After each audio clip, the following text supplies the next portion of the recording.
Hello guys, അപ്പോൾ ഒരു 3 മാസം മുന്നേ ഞാൻ ഒരു ഡയലോഗ് പറഞ്ഞിട്ടുണ്ടായിരുന്നു. അതായത് നമ്മുടെ ഫസ്റ്റ് ഷോപ്പിന് ഇനാഗുറേഷൻ അന്ന് ഞാൻ ഒരു ഡയലോഗ് പറഞ്ഞായിരുന്നു. നിങ്ങൾ ഓർക്കുന്നുണ്ടോ എനിക്കറിയത്തില്ല. നമ്മൾ എന്തെങ്കിലും ആഗ്രഹം മനസ്സിൽ വിചാരിച്ച് നമ്മൾ മറന്നാലും ദൈവം മറക്കാതെ നമ്മുടെ കയ്യിലേക്ക് കൊണ്ടുതരും എന്നുള്ളത്. അപ്പോൾ ഞാനൊരു പൂ ചോദിച്ചപ്പോൾ ഒരു പൂക്കാലം കേട്ടോ എനിക്ക് തന്നത്.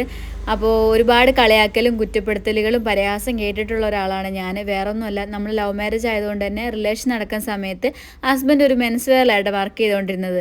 അതുകൊണ്ട് തന്നെ എന്നെക്കാട്ടും പ്രശ്നമായിരുന്നു ബാക്കിയുള്ളവർക്ക്, ഫ്രണ്ട്സിനായാലും റിലേറ്റീവ്സിനായാലും അപ്പോൾ എല്ലാവർക്കും ഉള്ളൊരു ബുദ്ധിമുട്ടായിരുന്നു. അവൻ എന്നെ എങ്ങനെ നോക്കും, അവൻ എന്തെങ്കിലും വരുമാനം ഉണ്ടോ, അവനെ കൊണ്ട് നിന്നെ നോക്കാൻ പറ്റത്തില്ല, നിൻ്റെ ഡ്രീംസൊക്കെ അവിടെ സ്റ്റോപ്പ് ആവും, അങ്ങനെയൊക്കെ പറഞ്ഞ് ഒരുപാട് എന്നെ കളിയാക്കിയിട്ടുണ്ട്.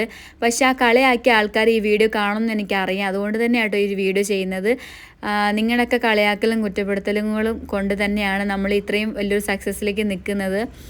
ബാക്കിയുള്ളവർക്ക് ഒരു ചെറിയ കാര്യമായിരിക്കും, പക്ഷെ ഞങ്ങളുടെ ഒരു ചെറിയ ഏജിൽ ഞങ്ങൾക്കിങ്ങനെ സക്സസ് ആയിട്ട് നിൽക്കാൻ പറ്റുന്നുണ്ടെന്നുണ്ടെങ്കിൽ നിങ്ങളുടെ കളിയാക്കൽ തന്നെ കേട്ടോ. ദൈവം സഹായിച്ച് നമ്മുടെ കുഞ്ഞോമനെയും കൂടി ഞങ്ങൾക്ക് തന്നിട്ടുണ്ട്. അപ്പോൾ എല്ലാവരുടെയും ആഗ്രഹം നടക്കട്ടെ.